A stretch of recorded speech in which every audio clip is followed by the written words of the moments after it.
முன்னொரு காலத்தில் அதிகமாக வெயில் அடித்த காரணத்தினால் காடு முழுவதும் வறட்சி நிலவியது. அப்பொழுது ஒரு முயல் அந்த தண்ணீருக்காக அங்கும் இங்கும் ஓடி அலைந்து திரிந்தது.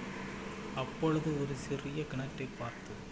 அந்த கிணற்றின் உள்ளே ஒரு சிறிய அளவு தண்ணீர் மட்டுமே இருந்தது. அந்த தண்ணீரை எட்டி பார்ப்பதற்காக அருந்திய நிலையில் அந்த முயலானது தவறி கிணற்றினுள் விழுந்தது. தவறிந்து விழுந்த கிணறை உதவிக்காக அங்கும் திரிந்தது யாரும் கோரி பார்த்தது. அப்பொழுது அந்த வழியாக ஒரு மயில் ஒன்று பறந்து சென்றது. அந்த மயிலிடம், அண்ணா, என்னை எப்படியாவது காப்பாற்றுங்கள் காப்பாற்றுங்கள் என்று கூறி கூப்பிட்டது. அப்பொழுது அந்த மயிலானது ஒரு சிறு கொடிகளை தூக்கி கிணற்றினுள் போட்டு அந்த முயலை காப்பாற்றியது.